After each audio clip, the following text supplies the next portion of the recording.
A long time ago in a faraway land, an old and sick sultan lay dying. He had ruled his empire for many years, and now it was time to pass the throne to one of his sons. The problem was he had way too many of them, and in order to keep control over his massive empire, he needed only one. So what did he do? He locked all but one of his sons in a cage, left them to die of starvation. Only the chosen one would get the throne and all the power that came with it. This isn't a scene from Game of Thrones, although it could easily fit in. It happened for real in the Ottoman Empire. And this wasn't just a one-time thing. This is exactly how most sultans got the throne. For centuries, brothers were locked up in cages and left to die horrible deaths. But why? Let's find out. What happens when you live in a cage? First of all, you get really skinny because you can't get enough food. Then your muscles start to waste away. After that comes insanity and finally death. The last Ottoman Sultan, Mehmed VI, died in this very way. He was locked up by his own father, the Sultan Bayezid I, who had seized power in a coup.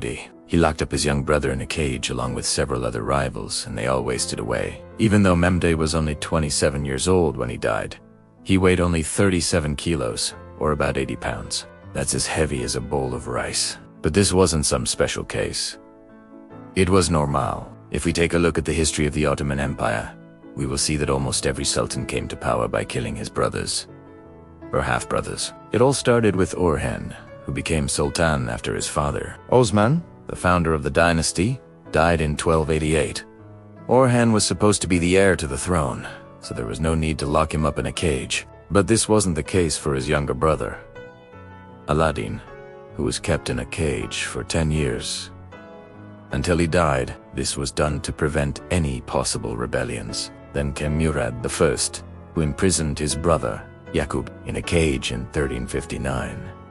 Yaqub was also the son of the previous sultan, but he didn't seem to be a threat to Murad. Maybe he was too young, or maybe Murad just hated him for no reason whatsoever. Either way, Yaqub spent the last 17 years of his life in a cage until he died in 1376. Murad's son, Bayezid I, continued this horrible tradition. As I mentioned before, he locked up his son, Mehmed, along with several other rivals, and they all died horrible deaths. But this wasn't the end. Under Bayezid's rule, even more brothers were locked in cages. Selim, the future Sultan Selim I, was imprisoned by his father and kept in a cage for 8 years, from 1465 to 1473.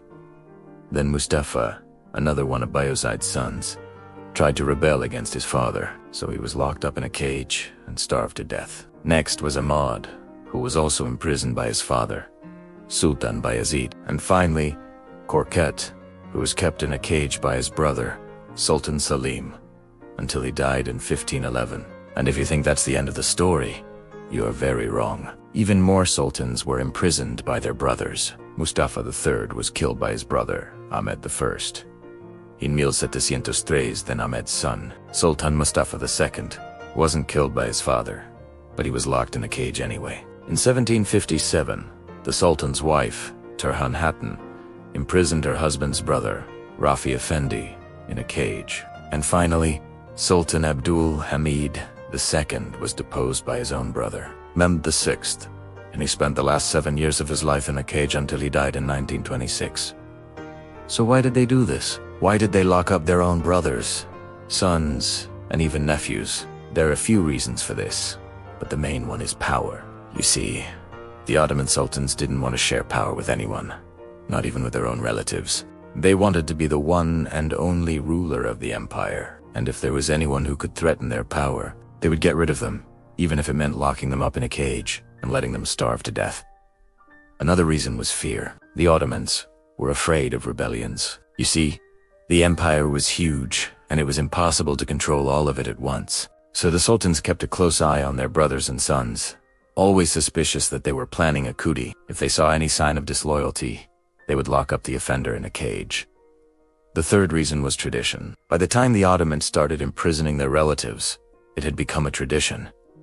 It was something that everyone expected, and if you didn't follow the tradition, you were seen as a bad sultan. So even if a sultan didn't want to lock up his brother, he felt like he had to. The first sultan to break the tradition was Mehmed II, but he didn't do it for a good reason. He just didn't have any brothers.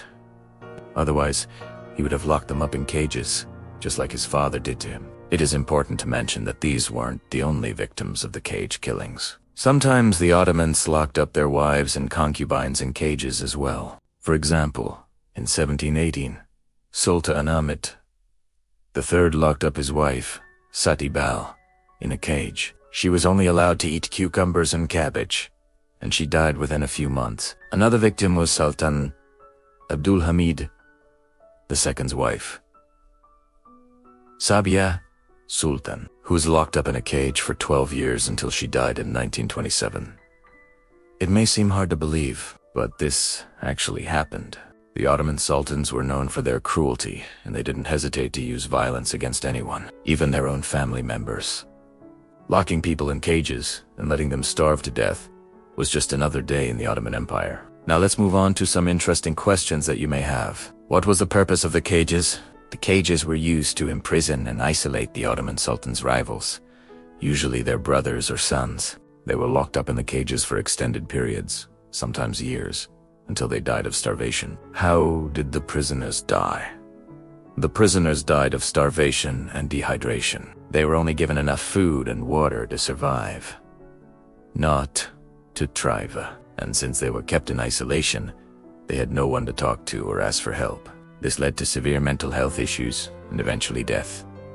What was the fate of the Sultan's brothers and sons? The fate of the Sultan's brothers and sons varied depending on their relationship with the Sultan and the perceived threat they posed. Some were locked up in cages and starved to death, while others were put to death in more brutal ways. Still, others were exiled from the empire. What was the legacy of the Ottoman Sultan? The Ottoman sultans left behind a legacy of cruelty and oppression.